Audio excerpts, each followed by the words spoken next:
ಮುಂದುವರಿತಾ ಇದ್ದೇವೆ. ಇಳಿದು ಬಾ ತಾಯಿ ಅಭಿನಂದನ ಗ್ರಂಥದ ಅಧ್ಯಯನ, ಸಾರ ರೂಪದ ಅಧ್ಯಯನ. ಇವತ್ತು 35ನೇ ಪ್ರಕರಣದ ಶಿರೋನಾಮೆ ಸಣ್ಣ ಸೋಮವಾರ. ಕವನ. ಈ ಕವನ ಅವರ ಮುಗಿಲ ಮಲ್ಲಿಗೆ ಅಂಥೇಳಿ 37ನೇ ಕವನ. ಇದು ಸ್ವಲ್ಪ ದೀರ್ಘವಾದ ಕವನ, ಸಣ್ಣ ಸೋಮವಾರ. ಈ ಬರೆದಂಥ ಮಹನೀಯರು ಶ್ರೀ ಕೀರ್ತಿನಾಥ ಕುರ್ತಕೋಟಿ. ಕನ್ನಡ ಸಾಹಿತ್ಯದಲ್ಲಿ ಓರ್ವ ಶ್ರೇಷ್ಠ ವಿಮರ್ಶಕರು ಅಂತ. ಅವರು ಅದಕ್ಕಿಂತ ಹೆಚ್ಚಾಗಿ ಕುಮಾರವ್ಯಾಸನ ಆರಾಧಕರವರು. ಕುಮಾರವ್ಯಾಸನ ಎಲ್ಲ ಭಾಮಿನಿ ಷಟ್ಪದಿಯ ಪದ್ಯಗಳು ಅವರಿಗೆ ಕಂಠಸ್ಥವಾಗಿದ್ದವಂತೆ. ಇರಲಿ, ಏನು ಅಡ್ಡಿಯಿಲ್ಲ. ಈ ಸಣ್ಣ ಸೋಮವಾರ ಏನಿದು? ಸೋಮವಾರಗಳು ಹೆಂಗೆ ಸಣ್ಣ ದೊಡ್ಡವಾಗ್ತವೆ? ಯಾರೂ ಇದು ಹೆಚ್ಚಿಗೆ ವಿಷಯ. ನಾನು ವಿಚಾರ ಮಾಡಿದ್ದೇನು ಅಂದ್ರೆ, ಸಣ್ಣ ಇದು ದೇಶಿ ಶಬ್ದ, ಚಿಕ್ಕ, ಸೂಕ್ಷ್ಮ ಹೀಗೆ ಅರ್ಥ ಆಗ್ತಾವೆ. ಇದು ಗುಣವಾಚಕನೂ ಹೌದು. ಆ ಗುಣವಾಚಕ ಶಬ್ದದಲ್ಲೇ ಇಂಪಾದ, ಇನಿದಾದ ಅಂದರೆ ಸಿಹಿಯಾದ, ಸವಿಯಾದ, ಹಿತವಾದ ಅಂತ ನಾವು ಅರ್ಥ ಮಾಡ್ಕೋಬೋದು. ಸಣ್ಣ ಸೋಮವಾರ ಅಂದರೆ ಬೇಂದ್ರೆ ಅವರು ಬರೆದ ಅರ್ಥ ಅಂದರೆ ಒಂದು ಹಿತವಾದ ಸೋಮವಾರ. ಯಾವುದು? ಶ್ರಾವಣ ಮಾಸದಲ್ಲಿ. ಅದು ಕುರ್ತಕೋಟಿಯವರು ಬರೀತಾರೆ, ಬೇಂದ್ರೆಯವರು ತಮ್ಮ 70ನೇ ವಯಸ್ಸಿನಲ್ಲಿ ತಮ್ಮ ಬಾಲ್ಯದ ಅನುಭವವನ್ನು ನಿರೂಪಿಸಿ ಬರೆದ ಕವಿತೆ ಇದು. ಈ ಕವಿತೆಯಲ್ಲಿ ಮೂಡಿ ಬಂದದ್ದು ಕವಿಯಲ್ಲಿ ಈ ಇಳಿ ವಯಸ್ಸಿನಲ್ಲಿಯೂ ಜೀವಂತವಾಗಿರುವ ಅನುಭವವೇ ಹೊರತು ಕಳೆದು ಹೋದ ಅನುಭವವಲ್ಲ. ಎಣಿಸಿದರ ಏನೋ ಕನಸ ಕಂಡಾಗ ಅನಸ್ತದ ಕಣ್ಣು ಆಗ್ತಾವ ಹ್ಯಾಂಗೊ ತೇಲು ಮೇಲ ನೆನಪಿನ ಓರಿಯೊಳಗ ಮಿಡುಕ್ತಾವ ಎಣ್ಣಿ ದೀಪ ಎಲ್ಲೆ ಎಲ್ಲೇ ಹೋದಾವೋ ಗೆಳೆಯ ಆ ಕಾಲ. ಆಹಾ, ಅದ್ಭುತ ಅಲ್ಲ? ಅದ್ಭುತ. ಹಳೆಯ ಕಾಲ ಎಲ್ಲಿ ಹೆಂಗೆ ನಮಗೂ ಎಲ್ಲರಿಗೂ ಪ್ರತಿಯೊಬ್ಬರಿಗೂ ಅವರವರ ತಮ್ಮ ಬಾಲ್ಯ, ಆ ಒಂದು ಹಳೆಯ ಕಾಲ, ಈ ಅತ್ಯಾಧುನಿಕ ಕಾಲ ಅಲ್ಲ, ಹಳೆಯ ಕಾಲದಲ್ಲಿ ಅಂತ. ಈ ಕಥೆಯ ಅನುಭವದ ಗುಣಧರ್ಮವೆಂದರೆ ಅದರ ವಿಶಿಷ್ಟತೆ, ಸಾಮಾನ್ಯತೆಗಳೆರಡೂ ಪ್ರಾದೇಶಿಕ ಸತ್ವದಿಂದ ಉಂಟಾಗಿವೆ. ಈ ಕವಿತೆಯಲ್ಲಿಯ ವೈಯುಕ್ತತೆಯಲ್ಲಿ ಮುಚ್ಚು ಮರೆ ಏನೂ ಇಲ್ಲ ಅಂತ. ಬಂತಣ್ಣ ಸೋಮವಾರ, ಬಂತಣ್ಣ ಸಣ್ಣ ಸೋಮವಾರ ಕಾಣಬೇಕಣ್ಣ ಸೋಮೇಶ್ವರ.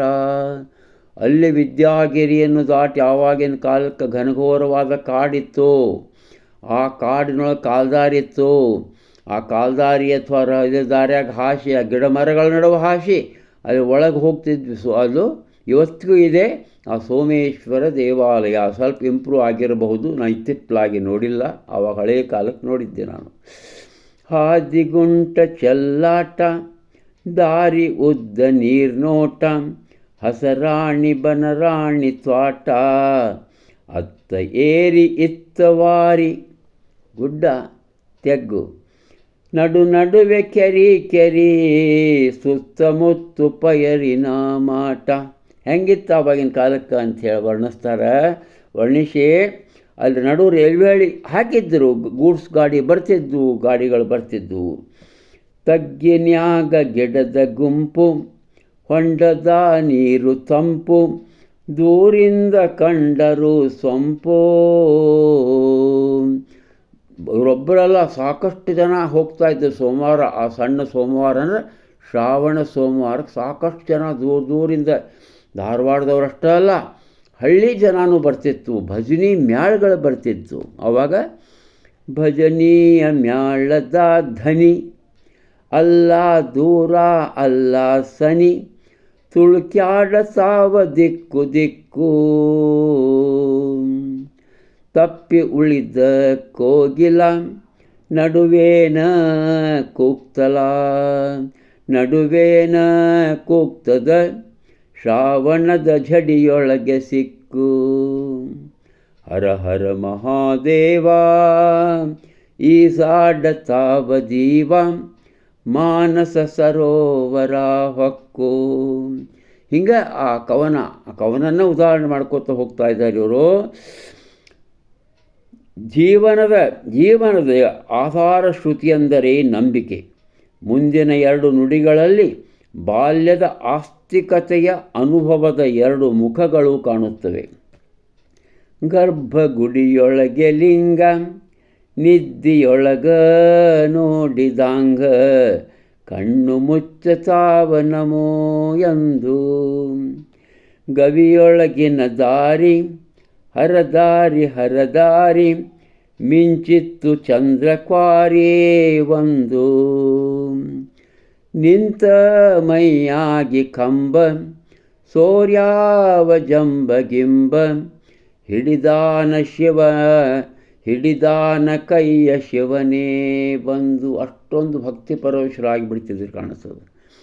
ಎಚ್ಚರದಾಗ ಇದು ಹುಚ್ಚುಚ್ಚಾರ ಅನಿಸಿ, ಎಲ್ಲಾರ ಕೂಡ ಕೈ ಮುಗಿದು, ಬೆಂಡು ಬತ್ತಾಸ ಅಂತ ತಿಂತನ ನುರಿಸಿಕೊಂತ, ಹೋಗತಿದ್ವಿ ಜಾತ್ರೆಗೆ ಜಿಗಿದು ಅಂತ ಬರೀತಾರೆ. ಆಮೇಲೆ ಆಸ್ತಿಕತೆ ಸಾಧ್ಯವಾಗಬಲ್ಲದು ನಿಂತ ಮೈ ಕಂಬದಂತೆ ಸ್ಥಿರವಾಗಿ ಜಂಬ ಸರಿ ಹೋದಾಗ ಶಿವನೇ ಬಂದು ಕೈ ಹಿಡ್ದಂಗೆ ಆಗ್ತಿತ್ತಂತವ್ರಿಗೆ. ಆದರೆ ಇದೆಲ್ಲ ಮನಸ್ಸಿನ ಒಳಗೆ ನಡೆಯುವ ವ್ಯಾಪಾರ, ಅಂತರ್ಮುಖತೆಗೆ ಮಾತ್ರ ಕಾಣುವ ಸತ್ಯ. ಎಚ್ಚರದಲ್ಲಿ ಮಾತ್ರ ಇದು ಹುಚ್ಚುಚ್ಚು ಎನಿಸಿ ಅದನ್ನು ಮರೆಯಲು ಬೆಂಡು ಭತ್ತಾಸ ಚುರುಮರಿ ಇಲ್ಲಿ ಸೇರಿಸಿಲ್ಲವರು ತಿಂದು ಜಾತ್ರೆಗೆ ಹೋಗುವ ಚಿತ್ರ ಹುಡುಗತನದ ವಾಸ್ತವ ಚಿತ್ರ. ನೋಡು ಮುಂದಿನ ಸಾಲು ಎಷ್ಟು ಚಂದವ. ಆ ನದಿ ಸಣ್ಣ ನದಿ. ಶಾಲ್ಮಲಾ ಸಣ್ಣ ಬಾಲಿ, ಕಿವಿಯಲ್ಲಿ ತಾಳೆವಾಲಿ, ಗರಿ ಗರಿ ಬನದಾಗ ಅಡಗಿ, ಗಂಗಾ ಹೊಳಿಯಾಗಿ ಸಾಗರ ಬಿದ್ದು ಸಾಗರಕ್ಕಾಗಿ, ಹೊರಟಾಳ ಗೋಕರ್ಣ ಕಡಿಗೆ ಬೂರಲಾ ದೀಪಮಾಲಿ, ನಂದಿಸಿ ಸೆಜ್ಜಿಲಾಲಿ, ಗತ್ತಿನ ಸಪ್ಪಳಿಲ್ಲದ ನಡಿಗೆ. ಅಂದರೆ ಇದು ಸೋಮೇಶ್ವರದ ಹತ್ತಿರ, ಗುಡಿ ಹತ್ತಿರ ಹುಟ್ಟಿದಂಥ ಸಣ್ಣ ಹೊಂಡದಲ್ಲಿಯ ಉಗಮ. ಯಾವುದೋ ಶಾಲ್ಮಲಾ ನದಿ ವರ್ಣನೆ. ಮುಂದೆ ಅದೇ ನದಿ ಗಂಗಾವಳಿ ಎಂಬ ಹೆಸರಿನಿಂದ ಗೋಕರ್ಣದ ಹತ್ತಿರ ಸಮುದ್ರವನ್ನು ಸೇರಬೇಕು. ಈ ನದಿ ಉಗಮದಲ್ಲಿ ಸೋಮೇಶ್ವರ, ಕೊನೆಯಲ್ಲಿ ಮಹಾಬಲೇಶ್ವರ. ಇದರ ಸ್ಪರ್ಶದಿಂದ ಪವಿತ್ರವಾಗಿರುವ ನದಿ ಇನ್ನೊಂದು ದೃಷ್ಟಿಯಿಂದ ಆಸ್ತಿಕತೆಯ ಬೆಳವಣಿಗೆಯನ್ನು ಸೂಚಿಸುತ್ತದೆ ಅನ್ನುತ್ತಾರೆ ಕುರ್ತಕೋಟಿಯವರು. ಆಸ್ತಿಕತೆಯ ಭಾವನೆ ಶಾಲ್ಮಲೆಯ ಗುಪ್ತ ಪ್ರವಾಹದಂತೆ ಚೇತನವನ್ನು ಬೆಳೆಸುವಂತಹದು. ಅದರದು ಗತ್ತಿನ ಸಪ್ಪಳಿಲ್ಲದ ನಡಿಗೆ. ಆಸ್ತಿಕತೆಗೂ ಅಸ್ತಿತ್ವಕ್ಕೂ ಇರುವ ನಂಟನ್ನು ಈ ಕೆಳಗಿನ ಮಾತುಗಳಲ್ಲಿ ಬೇಂದ್ರೆಯವರು ಕಾಣಿಸಿದ್ದಾರೆ. ಭಾವ ಇದ್ದಂಗ ದೇವ, ಭಾವ ಇದ್ದಂಗ ದೇವ, ಹೇಳಿದರು ಹಿರಿಯರು ಅಲ್ಲೇ ಅಲ್ಲೇ, ಸುತ್ತಾಡತಾವ ನಮ್ಮ ಖ್ಯಾಲ. ಈ ಕವಿತೆಯನ್ನು ಮತ್ತೆ ಮತ್ತೆ ಓದಿದಾಗ ಸರಳವಾದ ಮಾತುಗಳ ಅರ್ಥ ಇನ್ನೂ ದಟ್ಟವಾಗುತ್ತದೆ. ದೇವಸ್ಥಾನ, ಭಜನೆಯ ಮೇಳ, ನದಿ, ಸುತ್ತಲಿನ ಬನ, ಧಾರವಾಡದ ಸೀಮೆ ಚಂದ, ಇವೆಲ್ಲ ಆಸ್ತಿಕತೆಯ ಭಾವವನ್ನು ಹುಟ್ಟಿಸಿವೆ. ದೇವರ ಸ್ವರೂಪ ಈ ಭಾವದ ಪ್ರತಿಬಿಂಬವಾಗುತ್ತದೆ. ಕವಿಯ ಸಂಬೋಧನೆಯೆಲ್ಲ ಈ ಭಾವದಿಂದ ರೂಪಿತವಾದದ್ದು. ಅಂತಲೇ ಕೊನೆಯದಾಗೂ ಅವರು ನೆನಪಿಸಿ ಉಪಯೋಗಿಸುವ ಪ್ರತೀಕ ಕೂಡ ಇದೇ ಭಾವಲೋಕದಿಂದ ಬಂದದ್ದಾಗಿದೆ. ನೆನಪಿನ ಓರಿಯೊಳಗ ಮಿಣುಕ್ತಾವ ಎಣ್ಣಿ ದೀಪ, ಎಲ್ಲೇ ಹೋದಾವು ಗೆಳೆಯ ಆ ಕಾಲ. ನಮಸ್ಕಾರ.